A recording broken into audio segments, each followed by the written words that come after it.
नमस्कार मित्रों।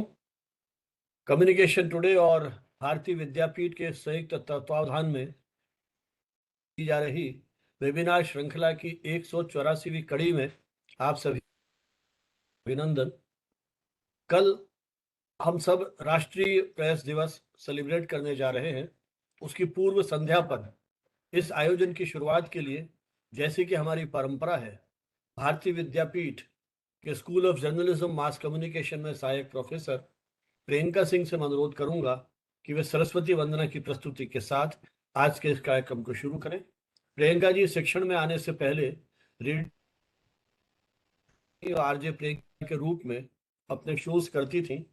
माखनलाल चतुर्वेदी राष्ट्रीय पत्रकारिता विश्वविद्यालय के नोएडा परिसर से आपने मास्टर्स की उपाधि प्राप्त की और रेडियो पॉडकास्टिंग में समय पीएचडी के लिए आप रजिस्टर्ड हैं और एक शिक्षक के रूप में अध्यापन के साथ साथ आप अपने इंस्टीट्यूट के जनसंपर्क संबंधी गतिविधियों को भी संचालित कर रही हैं और साथ ही विभिन्न पत्रिकाओं में, जर्नल्स में निरंतर सक्रिय रूप से लिख रही हैं। मैं आपसे अनुरोध करूंगा कि सरस्वती वंदना के माध्यम से आज के इस कार्यक्रम को शुरू करें।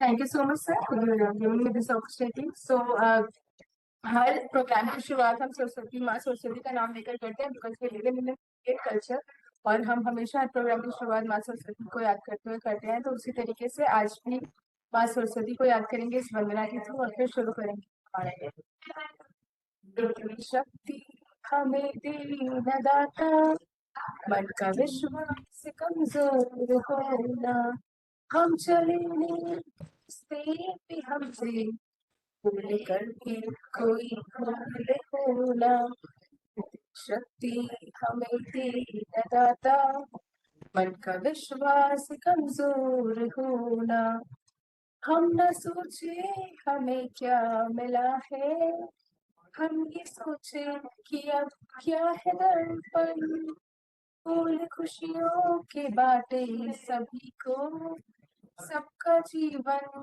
ये बन जाए मधुबन, अपनी करुणा का जल तू बहा दे, कर दे पावन हर के मन का कोना, हम चले के रास्ते पे हमसे भूल कर भी भूले होना, हम चले के रास्ते पे हमसे भूल कर भी कोई भूल होना. By this, I welcome you all in our 184th National Media Webinar, that is on Upholding India's fourth pillar in our digital age. So, I welcome you all on behalf of Bharati Vidyapeeth and Communication. Thank you so much. Okay ma'am, बहुत बहुत धन्यवाद प्रियंका जी आपकी इस प्रस्तुति के लिए। और जैसा मैंने आपसे कहा कि हमारी ये जो श्रृंखला है वो पिछले लगभग 5 वर्षों से अधिक का समय हो गया है, निरंतर जारी है। कम्युनिकेशन टुडे पिछले 3 दशक से नियमित रूप से प्रकाशित हो रहा है और छोटी सी कोशिश कि देश में हो रहे मीडिया के क्षेत्र में शोध अनुसंधान को हम एक मंच देने का प्रयास करें। कोविड की पृष्ठभूमि में हमने ये अपना एक विचार की श्रृंखला को शुरू करने का छोटा सा प्रयास किया था, जिस समय ऐसा लगा था कि शायद पूरी दुनिया थम जाएगी। इस नए विकल्प को जो हमारे हाथ में आया उसके माध्यम से हमने श्रृंखला शुरू की और वेबिनार की ये श्रृंखला, इसको हम पूरी रिकॉर्ड करते हैं और यूट्यूब पर ये सारी चर्चाओं को अपलोड करते हैं, ताकि जो मित्र, अब चूंकि सारी गतिविधियां ऑफलाइन शुरू हो चुकी हैं, अपनी समय और सुविधा के अनुसार इन सारी चर्चाओं को सुने और किसी रूप में वो कंट्रीब्यूट कर सकें। कार्यक्रम को आगे बढ़ाने पहले, जैसा कि आप जानते हैं, आज के कार्यक्रम में प्रोफेसर अमरीश सक्सेना, जिनका मीडिया इंडस्ट्री और मीडिया एजुकेशन में अपना एक बहुत लंबा अनुभव है, विस्तृत परिचय जब मैं आपको आमंत्रित करूंगा अपना वक्तव्य देने के लिए उस समय दूंगा। लेकिन सबसे पहले मैं एक बार फिर अनुरोध करूंगा प्रियंका जी से कि वे प्रोफेसर अमरीश सक्सेना का ई बुके से स्वागत करें। चूंकि हम सब आवासीय मंच पर कार्यक्रम कर रहे हैं, तो हमारी कोशिश है कि इस आवासीय मंच के माध्यम से भी हम उन परंपराओं को, जो हमारे वक्ता हैं, अतिथि हैं जो आते हैं, उन्हें जैसे हम सम्मानित करते हैं, उनका स्वागत सत्कार करते हैं अपने फिजिकल कार्यक्रमों में, तो इस आभासी मंच पर भी हम उस परंपरा का निर्वाह कर रहे हैं। और मैं अनुरोध करूंगा कि ई बुके से आपका स्वागत, अभिनंदन करें। प्रियंका जी। जी सर, बिल्कुल सर, मुझे बस 1 मिनट दीजिए। जी। Sir we are very grateful to have you on this platform. और इस ई बुके से हम ये मैसेज कन्वे करना चाहते हैं कि इसकी जो फ्रेगनेंस है, इसका जो फ्रेशनेस है, वो हम सबकी लाइफ में हमेशा अलाइव रहे। So by this, I welcome you on behalf of Bharati Vidyapeeth campus and communication today.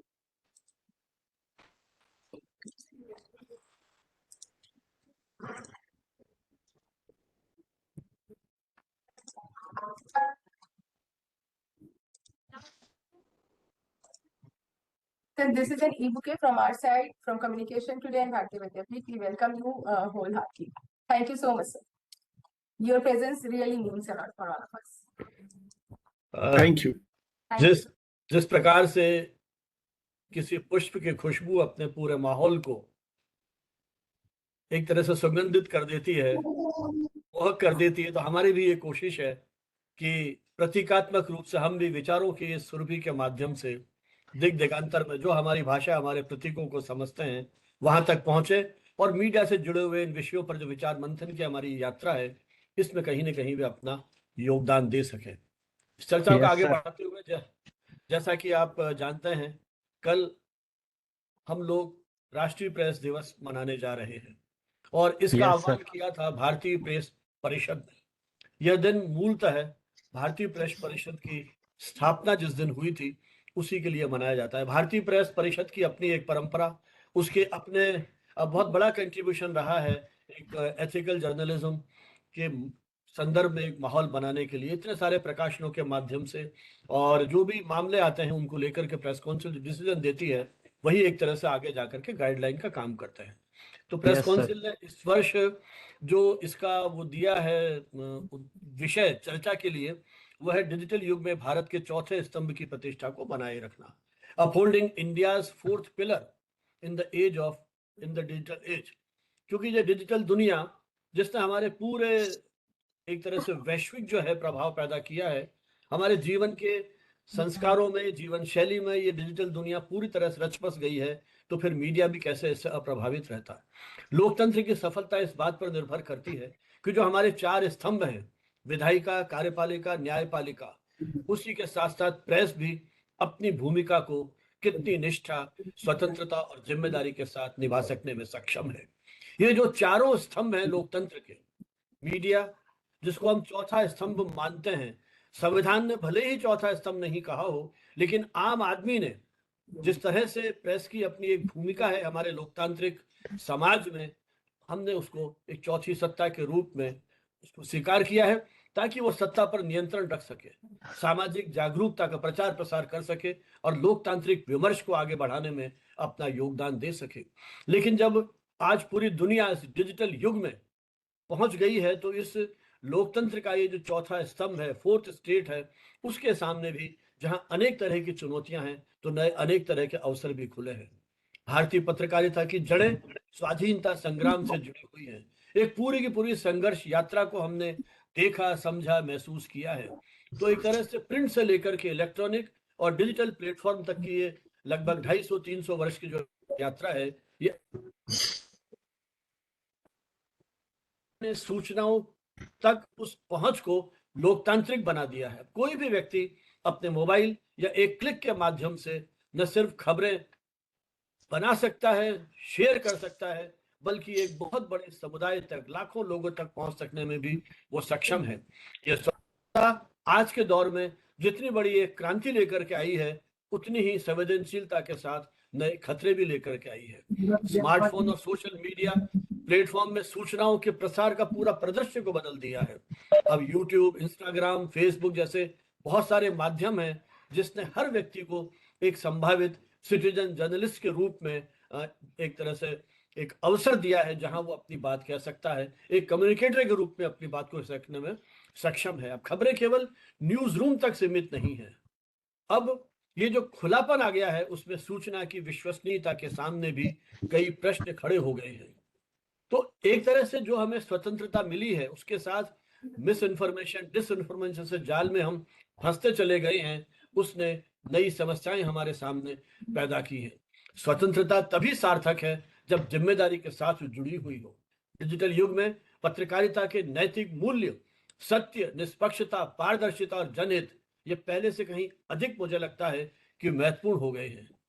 अब हर मीडिया इंस्टीट्यूशन, मीडिया के जो चाहे वो प्रिंट है, इलेक्ट्रॉनिक है, इवन मैं तो कहता हूँ जो मीडिया एजुकेशन के क्षेत्र में काम कर रहे हैं, उन्हें भी अपने यहाँ किस तरह से इन सूचनाओं के वेरिफिकेशन की तैयारी करनी चाहिए, उनके यहाँ होनी चाहिए, ताकि वो लोगों को इस बारे में जागरूक कर सकें, विश्वसनीयता को सुनिश्चित करने की दिशा में वो कहीं अपना योगदान दे सकें। हम एक इस तरह की माहौल बना सकें कि अब स्पीड महत्वपूर्ण नहीं है, पहले देना महत्वपूर्ण नहीं है, महत्वपूर्ण है सही सूचना दी जाए, वो आज के दौर में अधिक महत्वपूर्ण हो गई है। तो ये जो सारा परिवर्तन है, इसको लेकर के हमने जो आज आमंत्रित किया है एक ऐसी शख्सियत को जिनका अपना लंबा अनुभव रहा है मीडिया इंडस्ट्री को। उन्होंने इंडस्ट्री चाहे प्रिंट है चाहे इलेक्ट्रॉनिक है उसको बहुत नजदीकी से देखा है, वहां आपने काम किया है, इन सारी चीजों को, उसकी जो अंदरूनी स्थितियां हैं उनको आपने समझा है गंभीरता से, और पिछले कई वर्षों से मीडिया शिक्षण के साथ भी जुड़े हुए हैं। तो उनका जो एक अनुभव है और दुनिया के अनेक देशों की यात्राएं की हैं, तो वो जो आपका राष्ट्रीय अंतर्राष्ट्रीय परिदृश्य पर जो अनुभव है हम उनसे आज साझा करने का अनुरोध करेंगे। प्रोफेसर अमरीश सक्सेना जी पत्रकारिता और जनसंचार के क्षेत्र की एक ऐसी शख्सियत है जिन्होंने उद्योग और शिक्षा जगत दोनों में अपनी मजबूत पहचान स्थापित की है।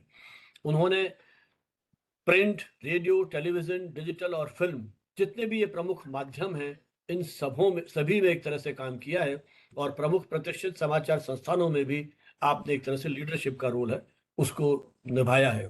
एक प्रख्यात अकादमिक व्यक्तित्व के रूप में उन्होंने देश विदेश की अनेक प्रतिष्ठित संस्थानों के साथ आपका जुड़ाव रहा है, और शिक्षा, प्रशिक्षण और रिसर्च इन तीनों स्तरों पर उनका योगदान राष्ट्रीय अंतर्राष्ट्रीय स्तर पर समादृत है। उन्होंने यूनेस्को परियोजना के तहत मालदीव आदि अनेक देशों के पत्रकारों को प्रशिक्षण दिया है। जर्मनी की world of journalism study WJS परियोजना में जो उसका भारतीय हिस्सा है उसका भी आपने लीडरशिप एक तरह से दी है और उस कार्य को संपन्न किया है। Global media education council GMEC जैसी प्रतिष्ठित संस्थानों को आप नेतृत्व दे रहे हैं, और उसके माध्यम से आपने देश विदेश स्तर के अनेक तरह के अंतर्राष्ट्रीय जो कार्यक्रम हैं उनका भी आयोजन किया है। प्रोफेसर अमरीश सक्सेना ने 4 विषयों में PhD की MA किया है, अपनी मास्टर्स की उपाधि प्राप्त की है, राजनीति विज्ञान, पत्रकारिता, जनसंचार, लॉ और मैनेजमेंट। तो आप समझ सकते हैं कि कितनी तरह के विषयों को आपने एक तरह से गंभीरता से उनको पढ़ा है। प्रसारण, रेडियो की जो प्रसारण नीतियां हैं उस पर आपका PhD है, और मीडिया नीतियों और प्रसारण व्यवस्था पर एक तरह से आपका गहन शोध जो हमारी इससे संबंधित नीतियां हैं उनके लिए भी एक आधारभूत मार्गदर्शक के रूप में काम कर रहे हैं। मीडिया अध्ययन, पत्रकारिता, जनसंचार नीतियों और व्यावहारिक प्रशिक्षण से जुड़े प्रोफेसर सक्सेना की लगभग 70 से अधिक पुस्तकें अब तक प्रकाशित हो चुकी हैं। इन्होंने सिंगल ऑथर के रूप में, उसके एक मुख्य लेखक के रूप में, संपादक के रूप में, सह संपादक के रूप में और चैप्टर राइटर या कंट्रीब्यूटर के रूप में जर्नलिज्म से जुड़ा हुआ एक व्यापक साहित्य तैयार किया है जो विद्यार्थियों, शोधार्थियों और मीडिया प्रोफेशनल्स के लिए एक महत्वपूर्ण संदर्भ सामग्री के रूप में आज भी मार्गदर्शन करता है।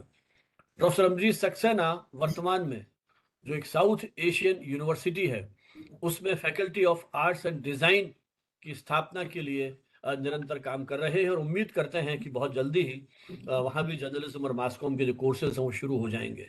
इसी के साथ साथ south Asian university virtual campus इसको तैयार करने की दिशा में भी आप लगातार अपना एक परिश्रम कर रहे हैं, प्रयास कर रहे हैं। मैं प्रोफेसर अमरीश सक्सेना से अनुरोध करूंगा कि जो आपका इतना व्यापक लगभग 4 दशक का जो आपका अनुभव है मीडिया इंडस्ट्री का, मीडिया एजुकेशन का, उसके आधार पर आज का जो ये महत्वपूर्ण विषय है, इस डिजिटल दौर में किस तरह से हम इस मीडिया को एक संस्थागत रूप में हम बचा सकते हैं, और भविष्य की जो इसकी संभावनाएं हैं, चुनौतियां हैं, उनके बारे में आप क्या सोचते हैं? मार्गदर्शन दें प्रोफेसर अमरीश सक्सेना। धन्यवाद प्रोफेसर भानावत, इतना विस्तृत परिचय देने के लिए। मीडिया एजुकेशन की जब बात करते हैं, आप और हम सारे लोग अपने अपने स्तर पर जो भी योगदान हो सकता है वो देते रहे हैं, देने की कोशिश करते हैं, और हम सबकी आपकी सक्रियता देखकर मुझे भी प्रेरणा मिलती है कि कुछ और ज्यादा और कुछ और अच्छा काम किया जाए। जहाँ तक आज का विषय है, क्योंकि मैंने जैसा आपने बताया अभी पत्रकारिता के साथ ही शुरुआत की, फिर पत्रकारिता शिक्षण में आए, तो हर तरह से हमने पत्रकारिता को देखा है। और जब हम आज के विषय की बात करते हैं, मानव जी, बस एक आपसे वो चाहूंगा मैं, आप क्या चाहते हैं, मैं इंग्लिश में बोलूं या हिंदी में हाँ हाँ, बोलूं जो या कैसे जिसमें आप कंफर्टेबल है, कोई दिक्कत नहीं है। हिंदी में, इंग्लिश जी में, बाइलिंगुअल, जैसा आपको सुविधा हो, कोई दिक्कत नहीं जी, है। ठीक जी। ठीक है। So, I mean, the topic that has been decided for today, which is upholding India's fourth pillar in the digital age. Now, the first part I would like to look into first, which is India's fourth pillar. Now, as you yourself initially explained that when there are three organs of the state, this is normally considered the fourth organ. But whether it's actually the fourth organ or not, this is something which we should look at the initial stage. Now, if you look at the Article 19, freedom of speech and expression, which is actually the original article, original provision in the Constitution, which gives us freedom of speech and expression, and this is the freedom which is actually enjoyed by the media. This is unlike the United States, where there is a separate provision for the freedom of the press. So we do not have freedom of the press. So whatever is there in Article 19(1)(a). But then there is also Article 19(2). Article 19(2), many of the people who are in this session may not be knowing that there were hardly any provisions initially in Article 19(2). 19(2) has evolved. It has evolved in the sense that nowadays there are at least eight provisions under Article 19(2), and there are provisions like contempt of court and defamation. Now, these two laws, because we also have the separate law on this. In defamation also, this is part of the criminal law of the country. And in contempt of court also, it also has two parts, civil as well as criminal. Now, when a freedom is given, there has to be a limit on the freedom, which nobody would disagree. But then limit does not mean completely creating obstructions in the way to freedom, because these are considered the obstruction, because speech can never be considered criminal. I mean, to some extent, I can agree that if there are civil provisions which can be acceptable, but putting a criminal clause on the freedom of the press, which, I mean, for us in this session, which means freedom of the press and freedom of the media. So, if there is such kind of restrictions, such kind of prohibitions, so I don't feel that in such a case, media is actually the fourth pillar. This is one very important aspect which we need to look into, though my focus will remain when we say media, when we say journalism, obviously my focus is mainly on the news side, not on the entertainment side. But just an example, I can put forth this point, that we have a provision of censorship in the case of films. Now, here again, a problem arises, whether the freedom of the news media, freedom of the entertainment media, whether these two can be equated, whether these are two different things, two separate things, or they are the one and the same thing. And this film freedom is covered under Article 19(2). That is why this is covered under reasonable restrictions. And this is K. Abbas case, till since that time till date, that censorship is very much there, and I will finally link it to what I am saying at this point towards the end of my talk. I will try to link it to the restrictions or the regulations which has been brought by the government in February 2021.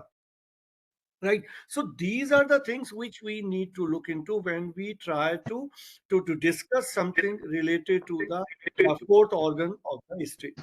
Right. Yes, sir. Now, going to the history, because we have to go to the history to the extent that we understand what is meant. I mean, not exactly the fourth pillar, but what is meant by journalism, how journalism arrived in India, what were the conditions that time, how journalism evolved during the last more than 200 years, and how this growth took place and what kind of phases have happened from 1860 to 2025. So we all Yes, know sir.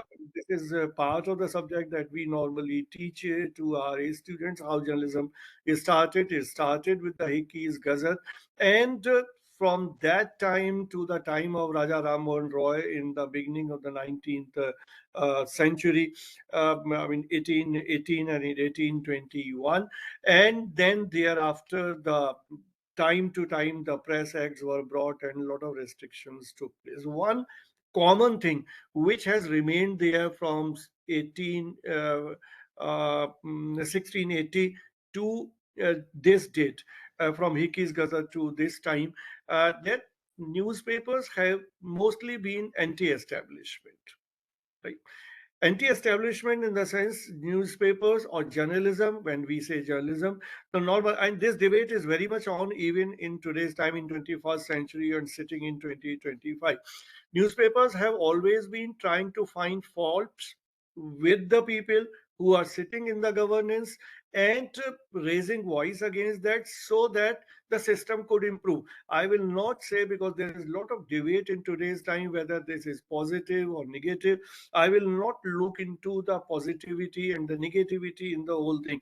For me, journalism is always positive if it is journalism. I mean, there are aberrations also. There are, I mean, such kind of practices also which happen in journalism which cannot be considered part of the journalism. But if we talk about the actual journalism, then journalism is always positive, because whenever as a journalist you are trying to find fault with somebody, with the policies, with the governance, this is in fact an honest effort to set the things right, to remove whatever wrongdoings are happening, and to see to this that a system should be in place which is for the people, which is for the betterment of the society, and which is for development, right? So this part of journalism must be understood. But then, as I said, since Hickey's Gazette till this time, most of the time journalism has been anti-establishment. And when we say anti-establishment, again I will try to add few more things.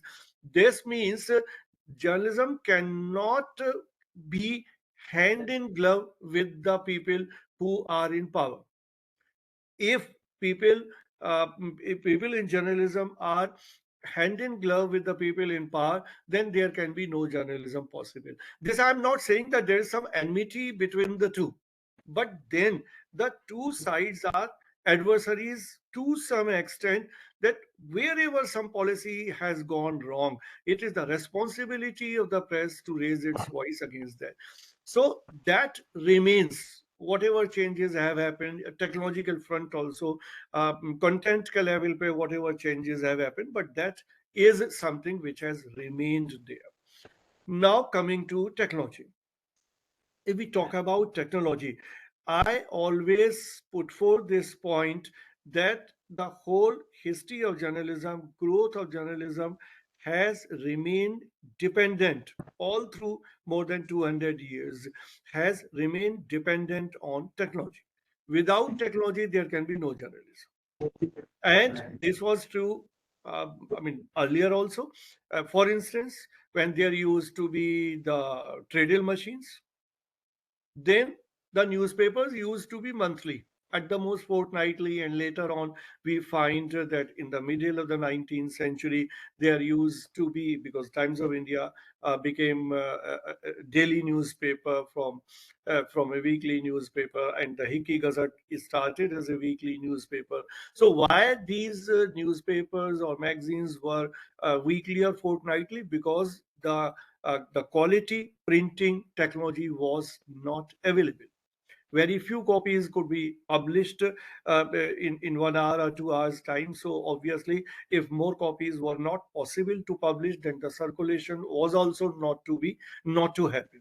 So it was directly related. And then if Bhanawat will remember, initially there used to be the hand composing, and then that was replaced by lino machines, the mono machines. So obviously composing was a big problem. Composing was a separate component, and printing was a separate component. Though, in a way, if we look into the printing technology, these are the two different activities which are still there happening differently. But now, with the advent, with the growth of the technology, that line has very blurred between the two activities. But when these used to be two separate activities, then the printing process was very slow, and publishing daily newspapers were not possible.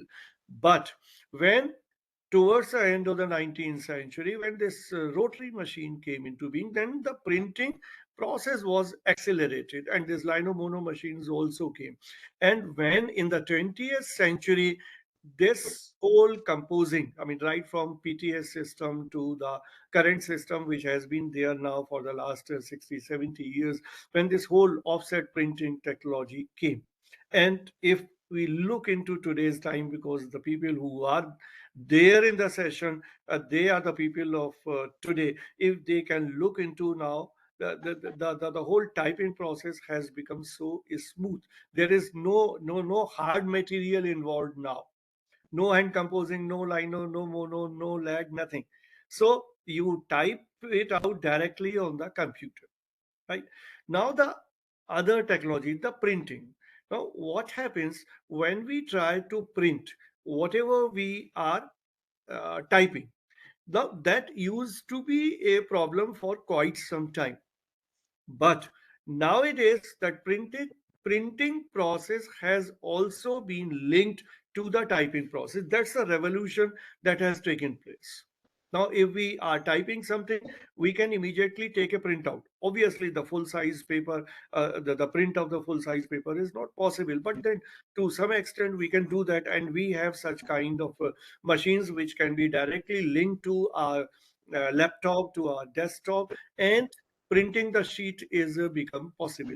So now, because of the technology, typing has become very fast. Because of the technology, the offset printing machines, as I refer to, have accelerated the process as far as the speed is concerned, and as far as the quality is concerned. For a very long time, till 1960s and 70s, we can simply look at this. Newspaper were considered as a product which were bringing news to us, and the readers did not bother what was the quality of the newspaper. Quality in the sense the paper quality, quality in the sense the legibility, the ink was not equally spread on the surface. All those problems used to be there, and people were believing that for us newspaper is in fact for news.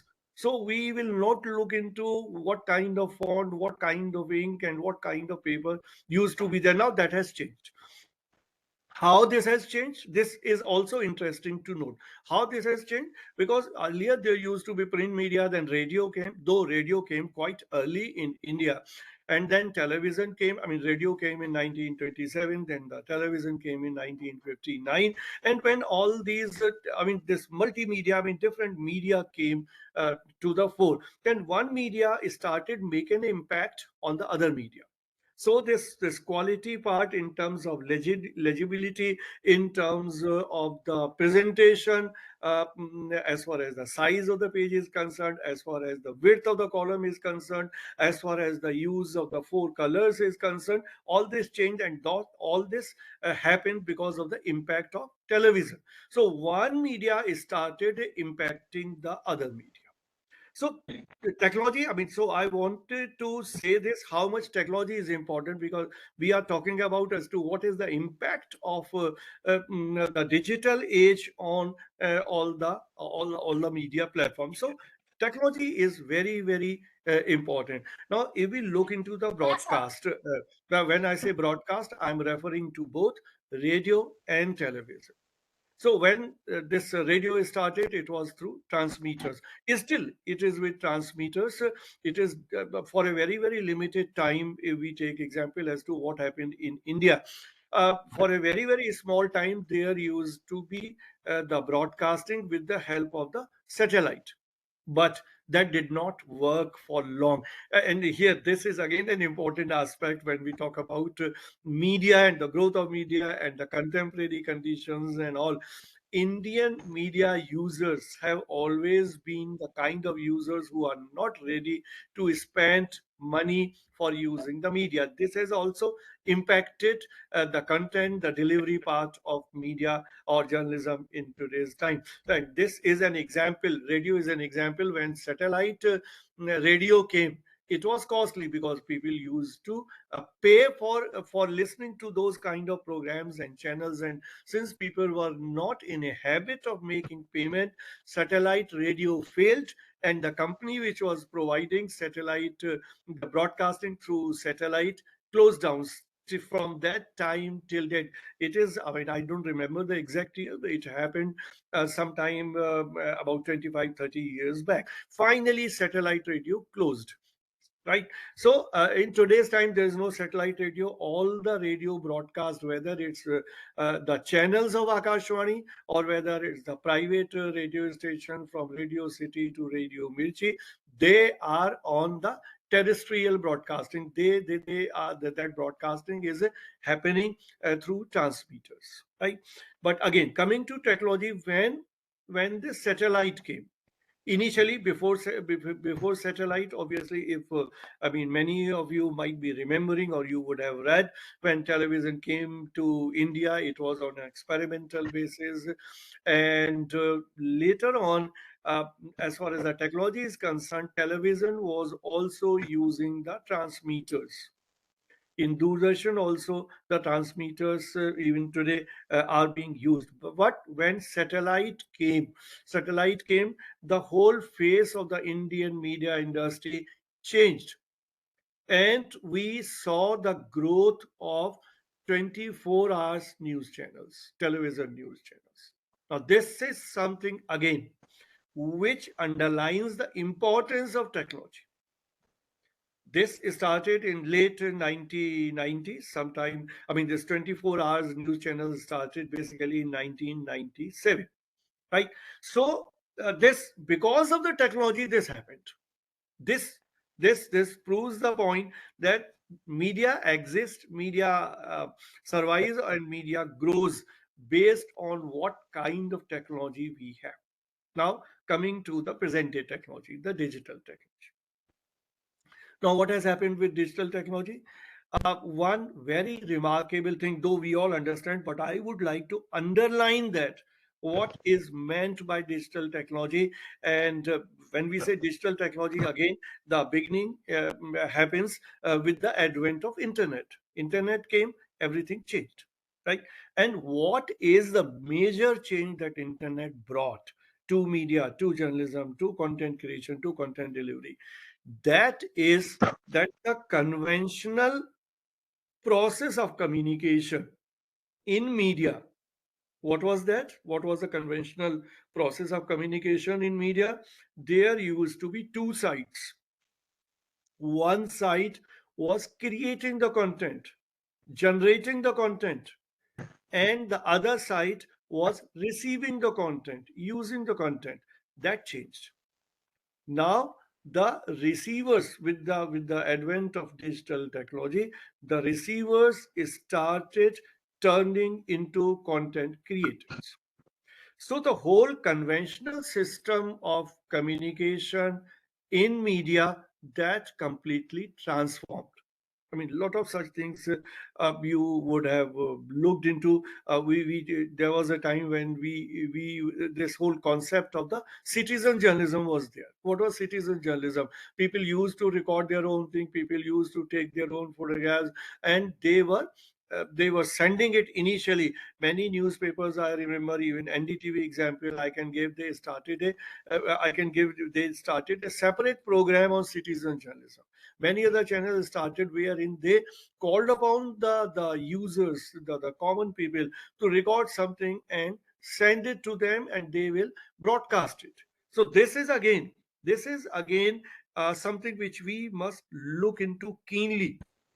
The the technology became a bridge between the readers, between the viewers, and the journalist. The journalist, earlier, in conventional form of journalism, the journalists used to be, even today, the journalism are supposed to be somebody who are collecting the information, who are structuring the information, and who are providing that information in the form of news, in the form of news capsule, in the form of news bulletins, in the form of newspapers to people. But then what happened? Once the common people started doing the same thing, so the job of the journalist was supplemented by the people who were helping them in creating some good stuff. So this happened with the advent of technology. This happened with the digital age. So we must always welcome such kind of developments. Because what is journalism? In fact, journalism is something which is disseminating information among the people.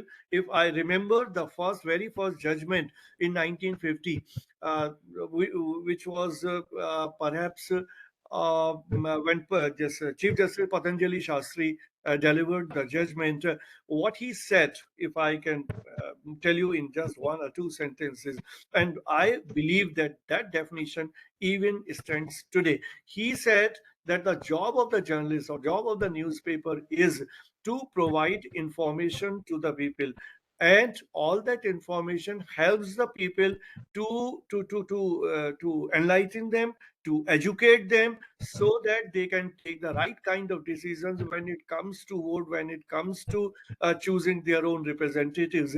And once right kind of representatives are chosen, we will get the right kind of governance, and the country would develop. So there is a direct connect between the journalism and the governance and the policy making and the development of the country. So this statement of the Chief Justice, or then Chief Justice of India, stands even today. So that's the job which journalists are supposed to do. And when we talk about democracy, and particularly grassroots democracy, so in grassroots democracy, in fact, much depends on the dissemination of information, and that information should percolate even to the lowest level of the society. And digital technology has helped in that. I mean, the examples are very much evident. We all do that. We all use WhatsApp. We all use Facebook. We all use Instagram. I mean, all these platforms are the reflection of this, that information creation, information circulation, information dissemination is in our hands. So even, I mean, to the extent that whatever is appearing on Twitter, whatever is appearing on Instagram, that information is picked up by the traditional media, and they carry all that information. So that barrier between information creators and information receivers have vanished. But then I'm always for technology, but then it's pitfall. Uh, because every technology brings a lot of, there is a dark side to it. And if the users are clever, if the users are intelligent, people are intelligent, then they can save themselves from the pitfalls, from the adverse impact of the technology. But somehow it does not happen on the ground, because when there's no limit to the use of the technology, and we are using to whatever extent we can. And here comes the problem. Any information which is being created in the digital space, or on the social media platform, so a lot of propaganda is being done, a lot of fake news is happening, a lot of such information is traveling, which is misconceived, which is misleading, and which can create problem in the society. And this is not something that the individual information creators are doing this. Even the established organizations are involved into this. So this is a matter of concern. So when we say that when we look at the contemporary media, contemporary journalism, and we try to look into the impact of the digital technology, so whatever good things are happening, such kind of things are happening, and we all are affected by that.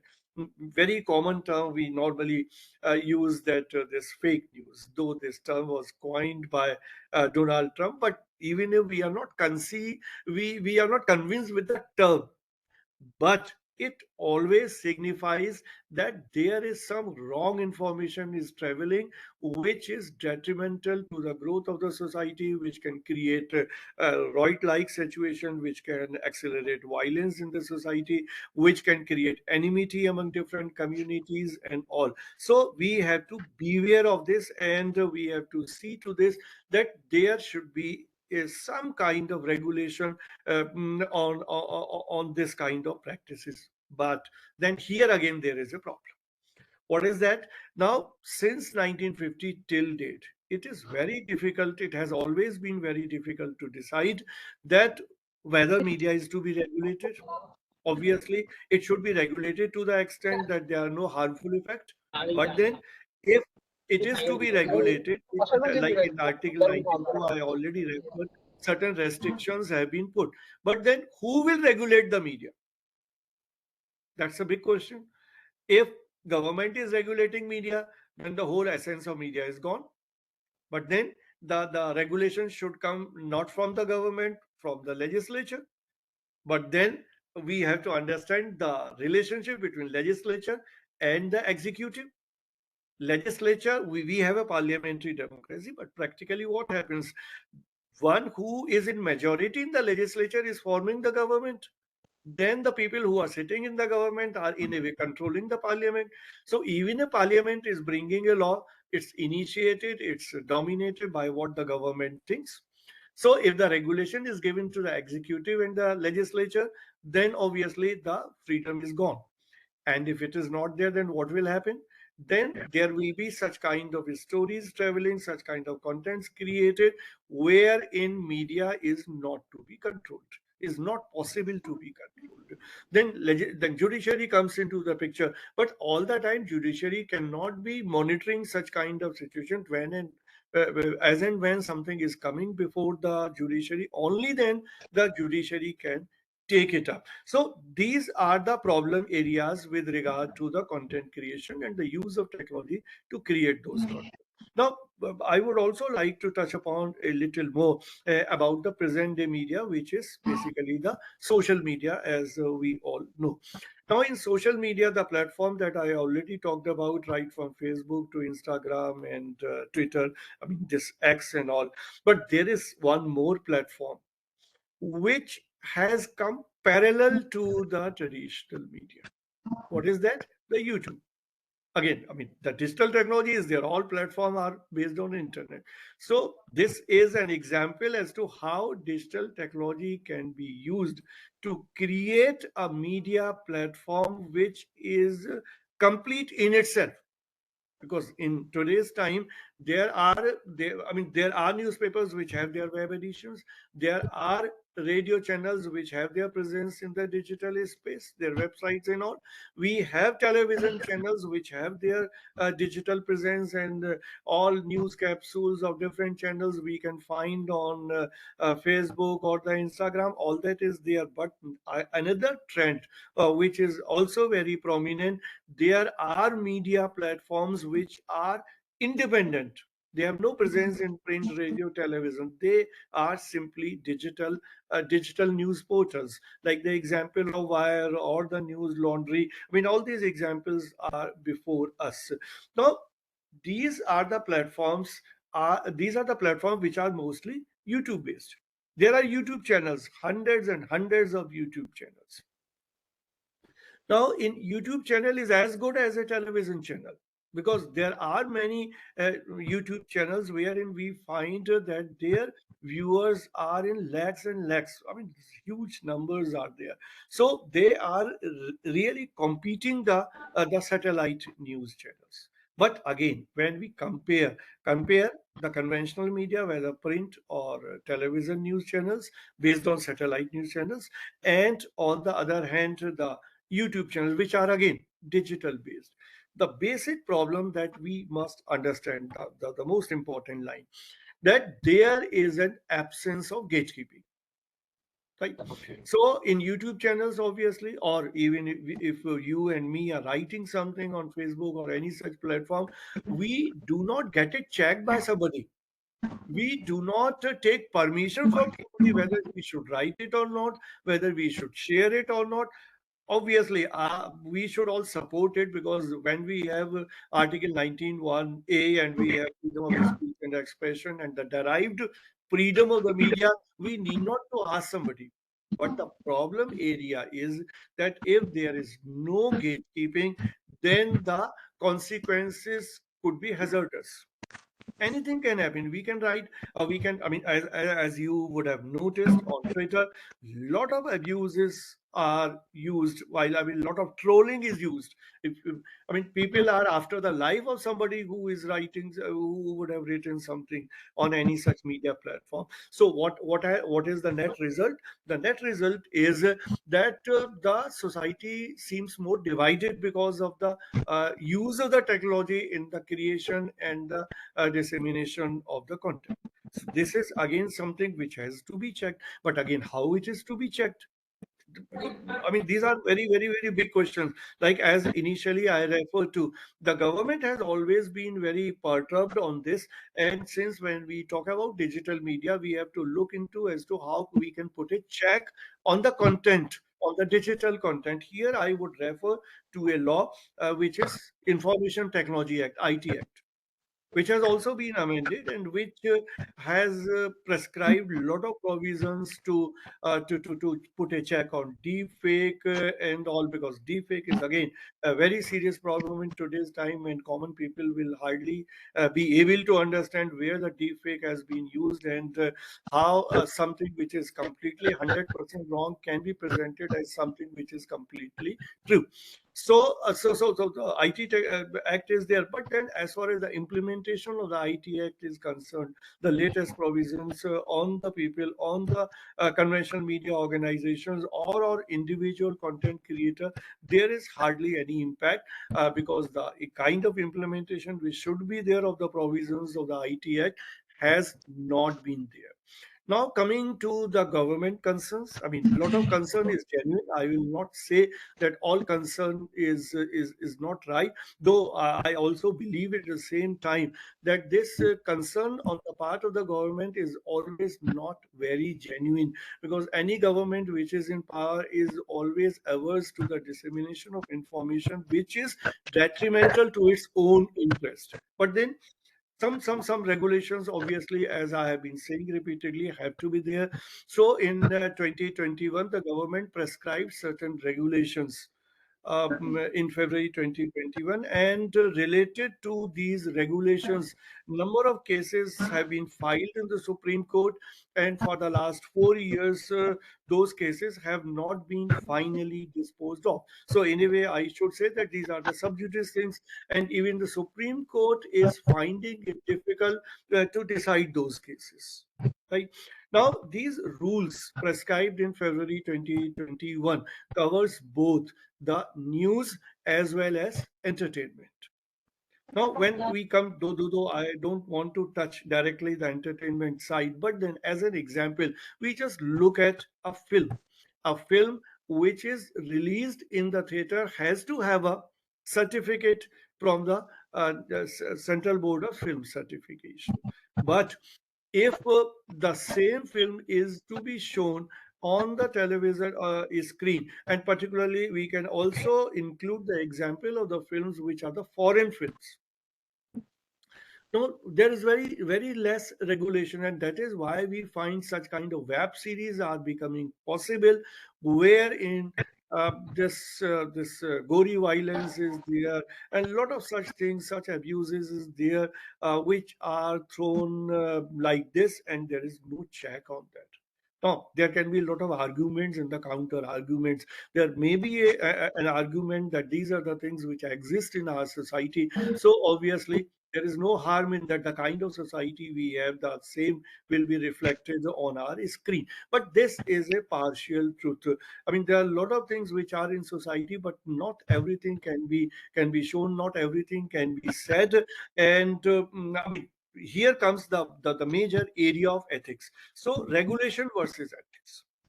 So, what all things should be included in regulation? What all things should be included in ethics? Now, ethics is something, as we mostly understand, ethics is something which cannot be prescribed by anybody. It cannot be prescribed by the executive.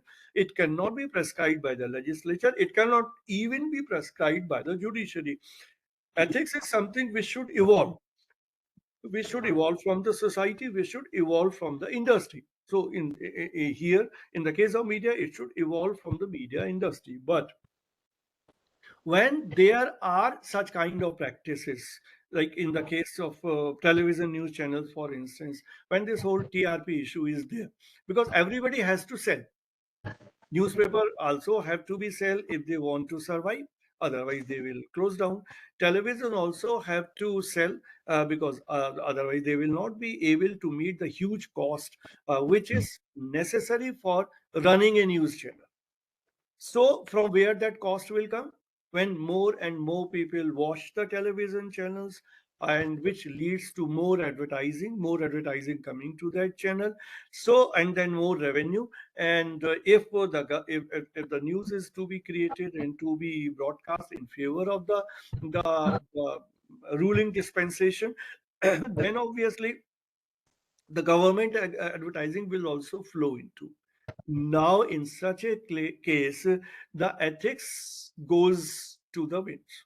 Nobody will care for the regulation. In the case of television, for instance, when this, I mean, there used to be too many channels, so an organization was established, which we know as the NBA. NBA was established. They brought their NBSA, their own guidelines, their ethical guidelines, but how many people are following those guidelines?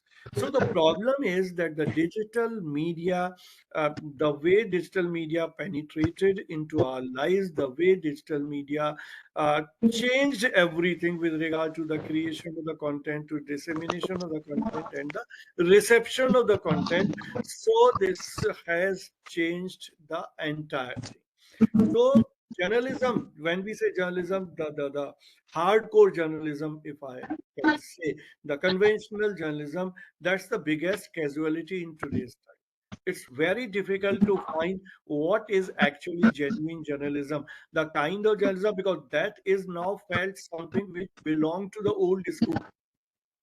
So nobody has any concern for the sanctity of news. I mean, 30 years, 40 years back, those who started their career at that time, they were very, very sensitive on these issues. But nowadays, with the advent of media, with the expansion of with the expansion of the technology, people hardly care for ethics. Even in our day-to-day life, even in our society, in societal life, we hardly find people find any concern for such things which 10, 20 years back were not. I mean, I'm not saying that something should be taboo and we should hide everything. We should not disclose what in whatever people are interested in. But somewhere we have to draw the line. But what is that line which is to be drawn? Who will draw those lines?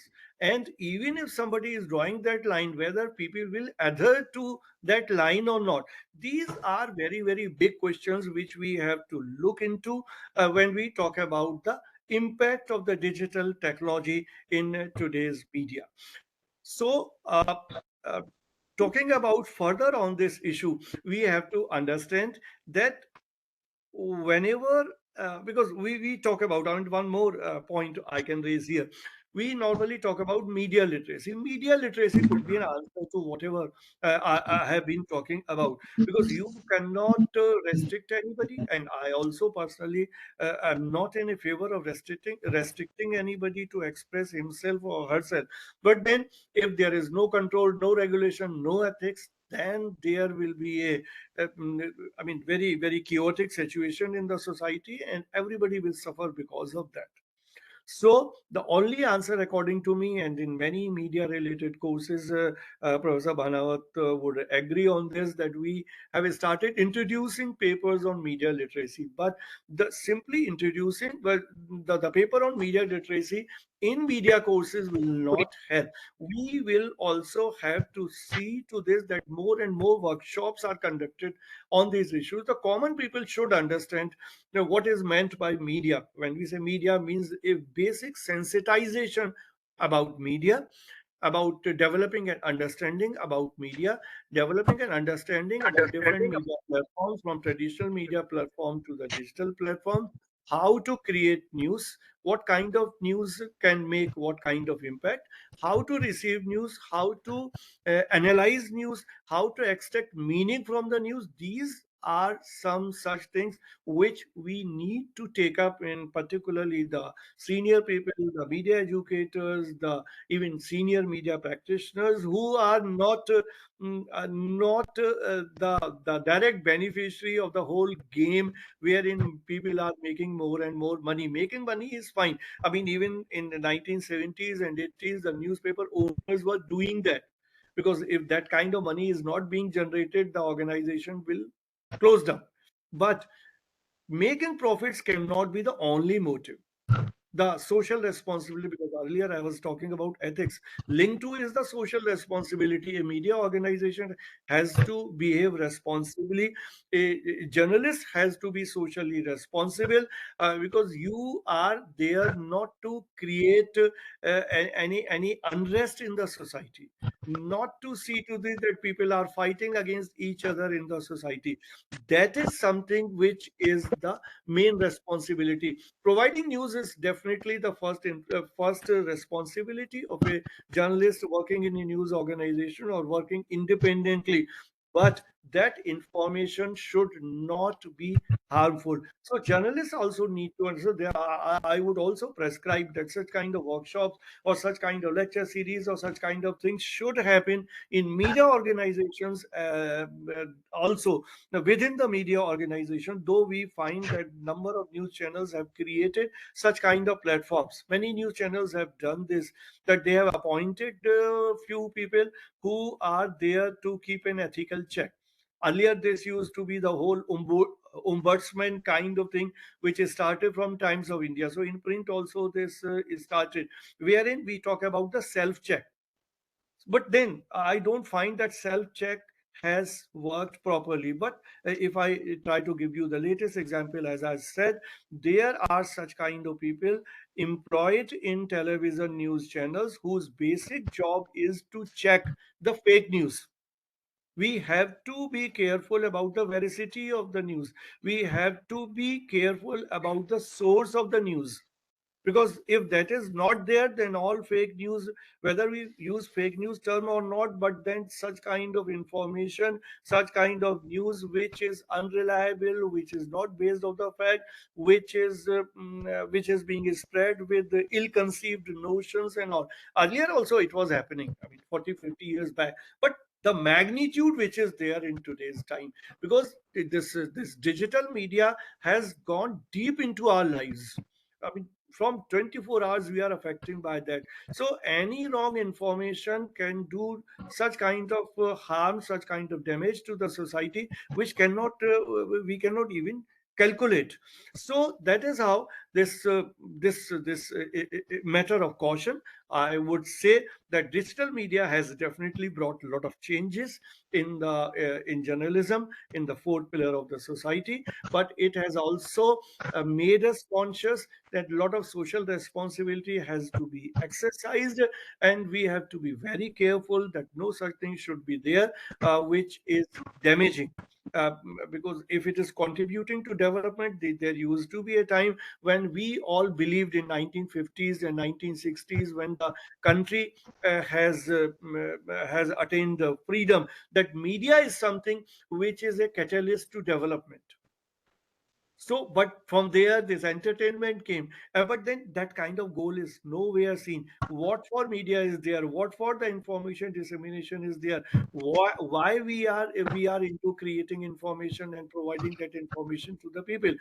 to the betterment of the society, whichever way we interpret. But ultimately, the goal of information dissemination, content creation, content receiving has to create a better society, has to be for the betterment of the people, so that people go forward and their quality of life improve. That's ultimately, whether we find it a lot of idealistic, but then still that has to be the ultimate.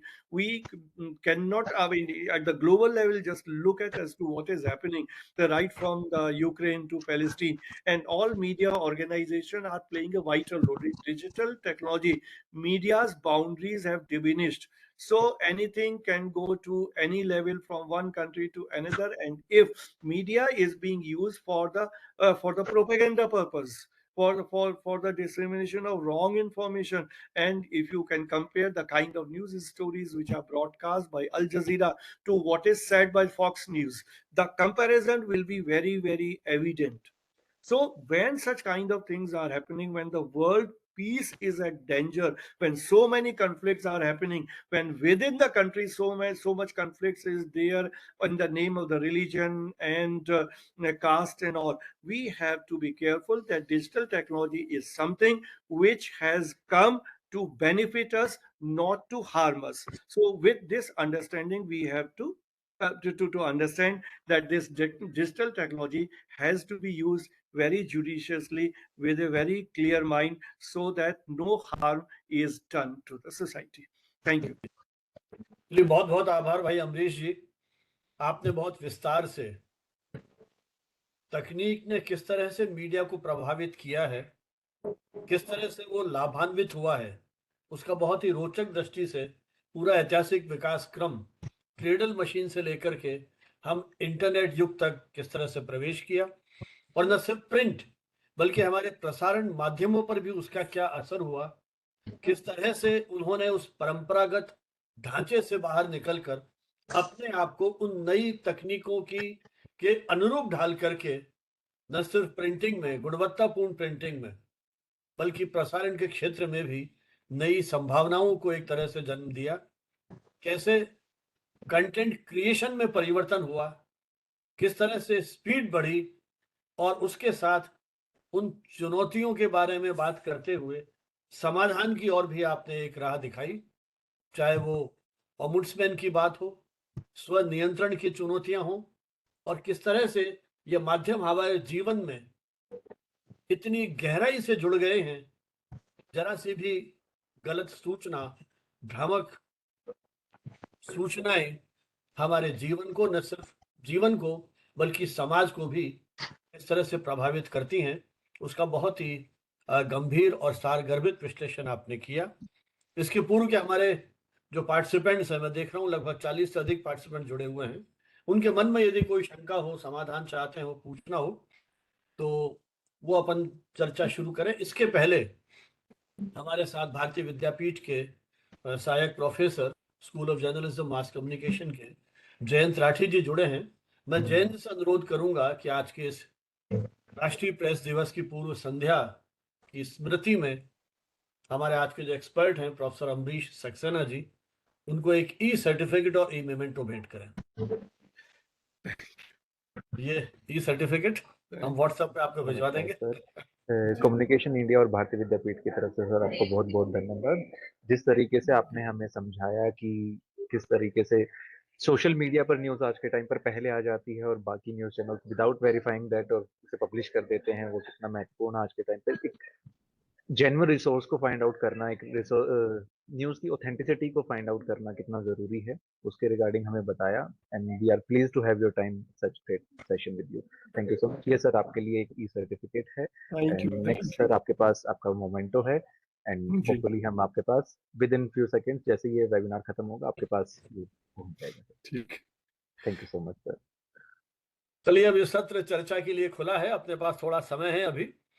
जी। यदि किसी के मन में कोई सवाल हो, और इसी बीच में जैन जी से भी अनुरोध करूंगा कि जो फीडबैक सर्टिफिकेट वो अपना फॉर्म है वो आप शेयर कर दें, और जो भी पार्टिसिपेंट्स हैं उसको भर दें, उनका भी ई सर्टिफिकेट हाथों हाथ जनरेट हो जाएगा, और उसकी पूरी प्रक्रिया बाद में जैन जी आपको समझा देंगे।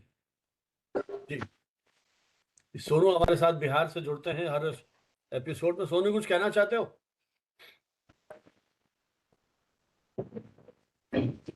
आवाज नहीं आ रही है सोनू।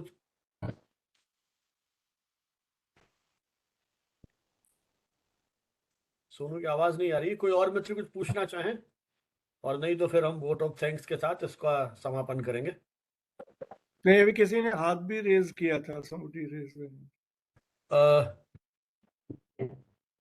कोई भी जो सवाल पूछना चाहते हैं अपना माइक को। सर हाँ रजत जी। निखिलेश सुनील पर।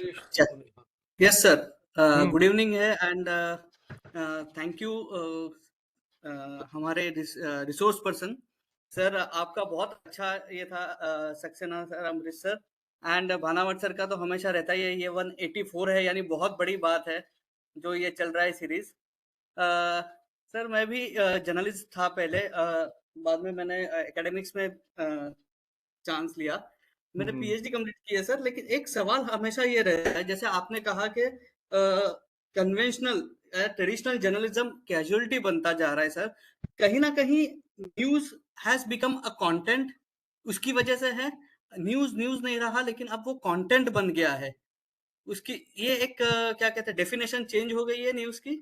नहीं, सिर्फ नाम बदला है। वो आप कुछ भी नाम दे दीजिए, बट एनी कंटेंट, अगर आप न्यूज की जगह कंटेंट शब्द भी इस्तेमाल करें, any content has to be truthful, has to be genuine, has to be fact based. और खासतौर से अब जब हम लोग डेटा जर्नलिज्म के जमाने में आ गए हैं, so anything which is being created, which is being disseminated, has to be based on facts, has to be based on data.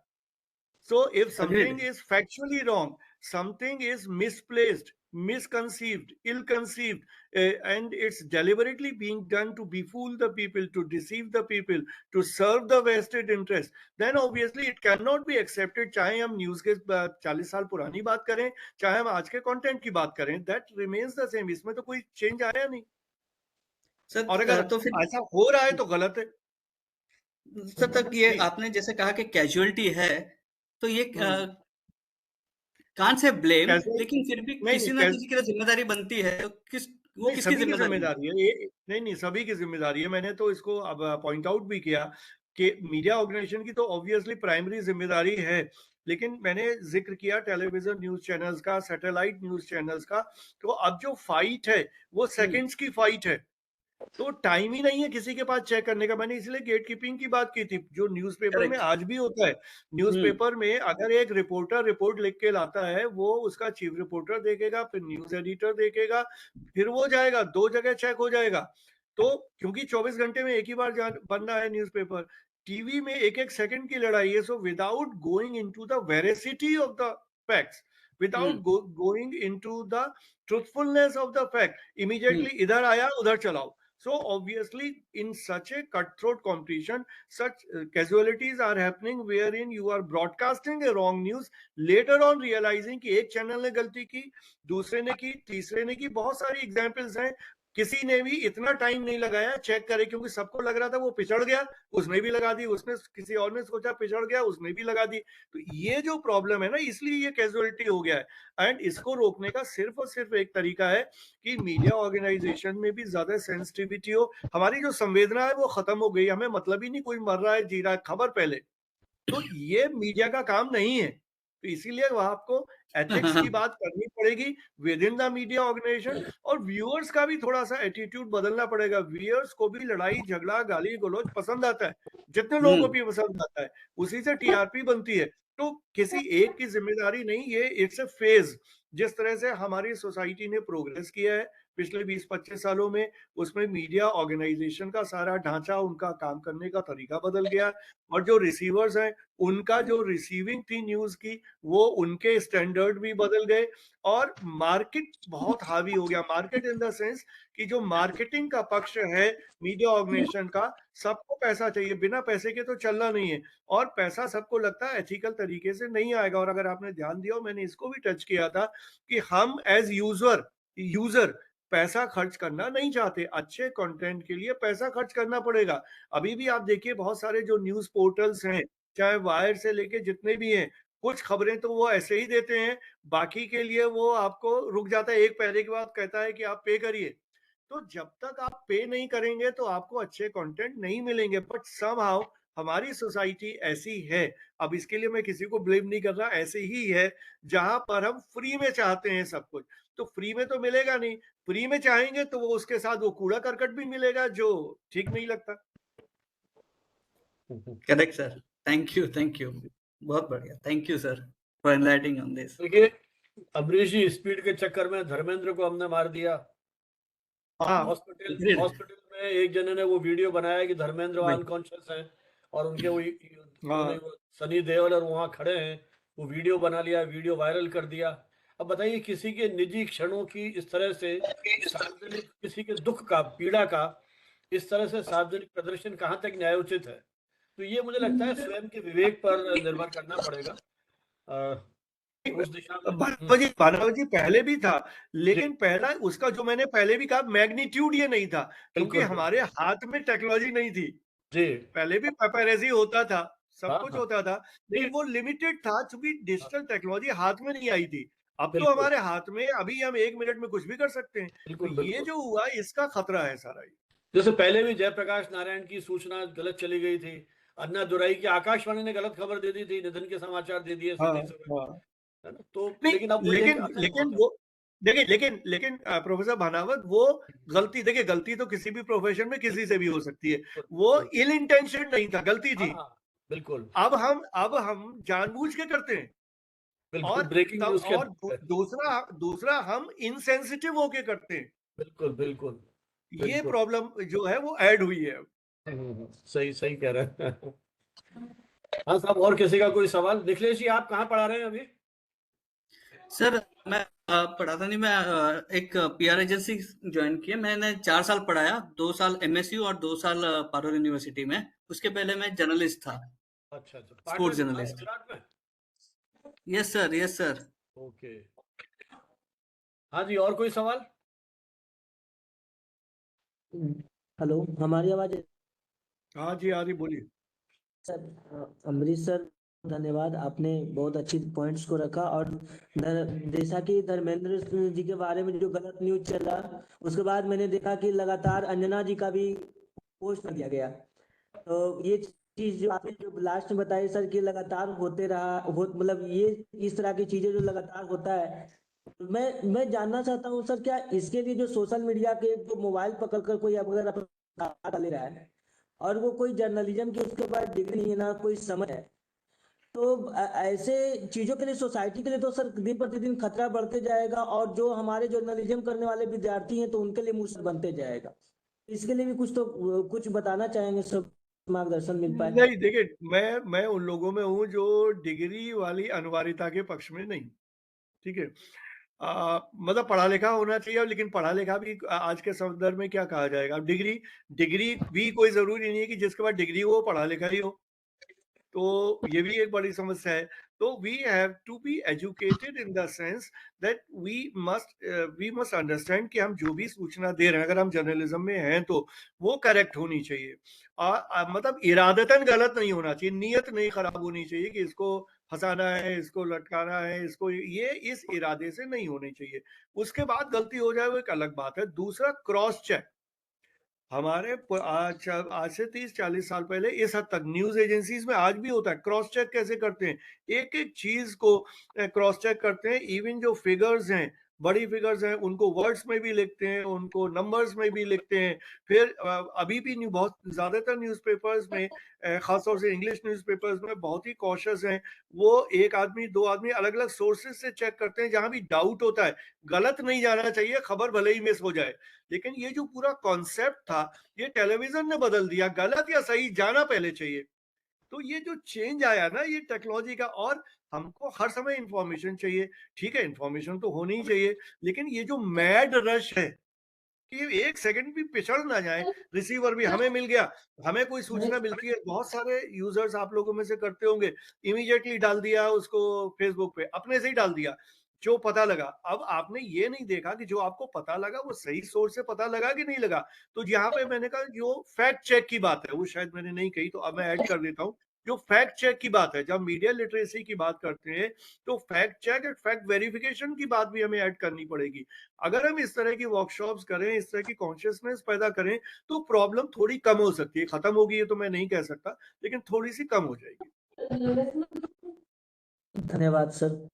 इस बार सर हमारे बिहार में जब इलेक्शन का दौर चल रहा था तो ऐसी ऐसी स्थिति परिस्थिति जब भी बनती है, कोई किसी स्टेट में जब चुनाव होता है तो मैं देखता हूँ कि फेक्स बहुत सारे न्यूज बनते हैं, और जब से एआई है तो इसका इस्तेमाल दिन प्रतिदिन बढ़ते भी जा रहा है। तो और जैसा कि बनावत सर आपका जब कार्यक्रम इस तरह का जब चलता है तो हम लोग एक जो मीडिया से जुड़े हुए छात्र हैं, बहुत कुछ इस तरह की चीजों पर एनालिसिस करने का एक मौका मिल पाता है। तो जब भी हमारे पास कुछ ऐसी चीजें आती है तो मैं सबसे पहले व्हाट्सएप ग्रुप पर लोगों को रोकता हूँ कि आप इसे शेयर करने से बचें। तो ये मैंने आप लोगों से सीखा है सर।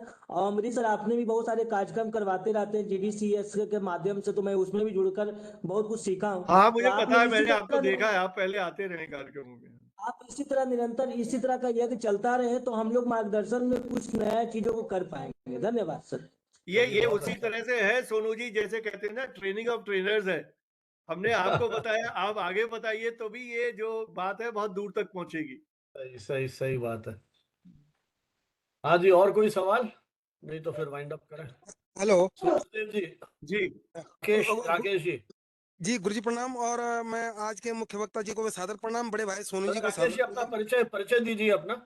जी, मेरा नाम राकेश है, मैं सहायक अध्यापक राजकीय प्राथमिक विद्यालय बनौली विकासखंड पार्टी जिला चंपावत उत्तराखंड से बोल रहा हूँ। ओके जी जी। जी बोलिए।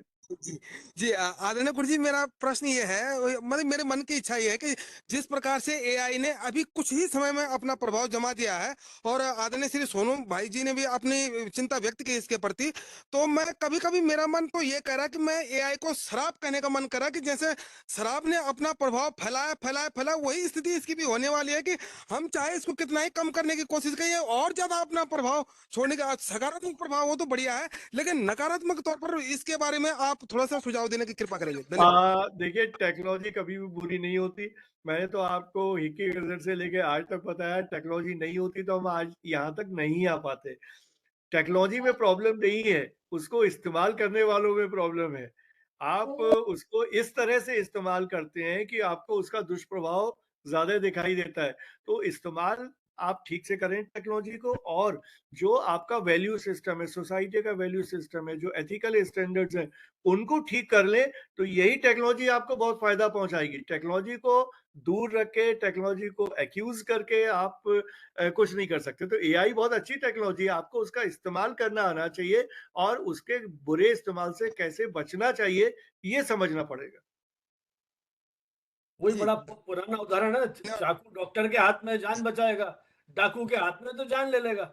इसमें चाकू का दोष नहीं है, आपकी मनोवृत्ति कैसी है वो महत्वपूर्ण है। जी, और टेक्नोलॉजी है तभी, बिल्कुल मानव जी, टेक्नोलॉजी है तभी तो हम यहाँ बात कर पा रहे हैं। सही बात है सर। अब इसका भी मिसयूज हो सकता है। हाँ, इसका भी मिसयूज होता ही है। होते ही है। कोविड काल में था ना, वो पोर्नोग्राफिक फिल्म चल गई, बताइए बीच में किसने चला दिया, मिसयूज किया ही ये लोगों ने। हाँ, मेरे प्रोग्राम को भी हैक कर लिया था, चलते प्रोग्राम को लोगों ने। बिल्कुल, तो ये सब चैलेंजेस रहते ही हैं। ठीक है राकेश जी, तो सवाल टेक्नोलॉजी से मत भागिए। धन्यवाद गुरु जी, बहुत बहुत धन्यवाद जी। मेरे ख्याल अब कोई सवाल नहीं है और है? कोई और कुछ कहना चाहते हैं? जी सूरज देव जी आज शांत है। सूरज देव जी अक्सर पूछते हैं। आज जयवीर सिंह जी जी, सभी को नमस्ते। जयवीर सिंह पूना से दीजिए, और उसके बाद फिर वैसे आप पूना से हैं। हाँ जी सर, एआई के विषय में मेरा एक अनुभव है कि एआई पर जितने अच्छे एक्सपर्ट बैठेंगे तभी इसका लाभ मिलेगा, नहीं तो ये हमें बहुत भ्रमित करने वाला है। मैं अभी थोड़ा शोध कर रहा था अपने भक्तिकालीन संतों पर, तो एआई के पास कुछ भी इसके पास नॉलेज न होने के कारण वो दादू दयाल जी के दोहे कबीर जी के बता देते हैं, कबीर जी के दोहे किसी और के बता देते हैं। तो इसीलिए एआई विद्वानों के हाथ में, यानी एक्सपर्ट के हाथ में ही रहेगी, और वहां पर बैठना मेरे हिसाब से बहुत अच्छे विद्वान बैठेंगे तभी इसका शुद्ध उपयोग हो सकता है, नहीं तो ये बहुत भ्रमित करने वाली, मेरा ऐसा मानना है। नेचुरली टेक्नोलॉजी अगर सही हाथों में नहीं है फिर तो नुकसान होना ही है उसका। तो टेक्नोलॉजी ह्यूमन बीइंग को रिप्लेस नहीं कर सकती, नॉलेज को भी रिप्लेस नहीं कर सकती। टेक्नोलॉजी सिर्फ असिस्ट कर सकती है, तो हमें टेक्नोलॉजी की भूमिका को समझना पड़ेगा। वो समझ लेंगे तो हमें फायदा ही फायदा है। जयवीर जी, इसीलिए उसे आर्टिफिशियल कह रहे हैं अपन, वो कृत्रिम है ना? तो जो वास्तविक प्रतिभा है वो तो आपके हाथ में है, आपके पास है। वो आपकी सहयोगी हो सकती है, आपका वो मालिक नहीं बन सकती है। और जिस दिन मालिक बन जाएगी, स्वामित्व उसके पास आ जाएगा, तो संकट आ जाएंगे। चलिए, इन्हीं शब्दों के साथ इस कार्यक्रम को अपन समापन की ओर ले जाते हैं। मैं भाई अमरीश जी के प्रति अपना आभार प्रकट करता हूं कि उन्होंने समय निकाला और अपने अनुभव इतनी खूबसूरती के साथ, उसकी पूरी की पूरी जो परंपरा है तकनीक की, और तकनीक हुआ नहीं है हमारे लिए, और हर तकनीक जो है वो अपने दौर में आलोचना का शिकार होती है। जब भी कोई नई तकनीक आई है, प्रिंटिंग भी आई, तब भी दुनिया में समस्या हो गई थी कि कैसे धर्म ग्रंथों को दूसरा पढ़ लेगा। फिर जब फिल्म आई तो आपको याद होगा कि पुरुषों के और महिलाओं के जो पात्र थे वो भी पुरुष निभाया करते थे, है ना? तो ये हमेशा रही है। ये कब ऐसा दौर नहीं रहा। जब कंप्यूटर्स आए थे तो हड़तालें हो गई थी देश भर में, और अब कंप्यूटर नहीं आता है आपको तो नौकरी नहीं मिलेगी आपको। तो इसलिए ये ट्रांजिशनल फेज है, और मशीनों की भी ट्रेनिंग होती है। आज वो ये गलत बता रहा है, कल वो सही बताने लगेगा। वो ला कहाँ से रहा है? जो आपके इंटरनेट की दुनिया में है वहां गलत, क्या गलत सूचना आएगी आपके पास? हर व्यक्ति फीड कर रहा है, जैसा अमरीश जी ने कहा, हर व्यक्ति क्रिएटर हो रहा है। अब वो अपनी क्षमता से क्रिएट कर रहा है। यदि उसने गलती की है तो वो गलती आगे तक जाएगी। तो ये सारे चेक एंड बैलेंसेस आने वाले टाइम में आएंगे। हम सभी अपनी एक बौद्धिक क्षमता से काम कर रहे हैं, तो जैसे जैसे इसका प्रसार होगा वैसे वैसे चुनौतियों के साथ साथ नए अवसर, नए संभावनाएं आएंगी। आप पीछे नहीं लौट सकते, इसको स्वीकार कीजिए। जो एक बात कही थी अमरीश जी ने, संवेदनशीलता की बात, मुझे लगता है वो सबसे महत्वपूर्ण बात है कि जीवन में वो संवेदना से जुड़ी हुई दृष्टि पैदा कीजिए, फिर आप शायद बहुत सारी चुनौतियों से अपने आप को बचा सकेंगे। इन्हीं शब्दों के साथ हमारी अगली वेबिनार 20 नवंबर को है। इस बार का हमने विषय रखा है डॉक्टर लोहिया का भारत, समता, स्वतंत्रता और स्वराज का संकल्प। जयंत तोमर, वो भी एक वरिष्ठ मीडिया एजुकेटर रहे, वो आपके साथ होंगी। और एक डॉक्टर शिवा श्रीवास्तव हैं जो माखनलाल चतुर्वेदी विश्वविद्यालय भोपाल में लाइब्रेरी साइंस में पढ़ा रही हैं। तो ये दोनों एक्सपर्ट हमारे साथ में होंगे जो इस विषय पर आपसे बातचीत करेंगे। तो 20 नवंबर शाम को वही 5:30 बजे हमारी मुलाकात होगी। भाई अमरीश जी के प्रति हमारा बहुत बहुत आभार, और आगे भी हम प्रयास करेंगे कि इसी से जुड़े हुए मीडिया से जुड़े हुए अन्य पक्षों पर भी हम आपके अनुभव सुने और इस विचार विमर्श को आगे बढ़ाएं। आप सभी से अनुरोध, जिन्होंने हमारे YouTube चैनल सब्सक्राइब नहीं किया है उसे सब्सक्राइब करें, और जो हमारा कमेंट बॉक्स है कि पूरी चर्चा आपको कैसी लगी, अपनी टिप्पणियों से हमें आप लाभान्वित करें और आगे मार्गदर्शन करें, ताकि इस विचार यज्ञ को हम और अधिक आगे बढ़ा सके। बहुत बहुत धन्यवाद। जय हिंद, जय भारत। ये विंडो खुली रहेगी, जिनको सर्टिफिकेट नहीं मिला है पार्टिसिपेंट्स को, वो जयंत जी आपके साथ हैं, वो आपको हेल्प करेंगे और सर्टिफिकेट लेके ही आप क्विट कीजिएगा। थैंक यू जयंत जी। ठीक। आप अमरीश जी चाहें तो क्विट कर सकते हैं। अब बाकी का जो इनका औपचारिकताएं हैं वो कर लेंगे, है ना? तो जयंत जी, हम लोग क्विट कर रहे हैं, आप आगे का संभाल लीजिएगा। जी sir, I will take it. Dear participants, chat box में आपके लिए एक फीडबैक फॉर्म शेयर किया गया है। आप फीडबैक फॉर्म के लिंक पर क्लिक कीजिए। जितने भी रिक्वायरमेंट्स आपको सारी डिटेल्स फिल करनी है, name and email ID accurately fill करना है। उसी के बेसिस पर आपका सर्टिफिकेट आपके पास मेल आईडी पर आ जाएगा। अगर किसी को किसी भी तरीके की समस्या है फिल करने में, आप चैट बॉक्स में बता सकते हैं, अदरवाइज अनम्यूट करके आप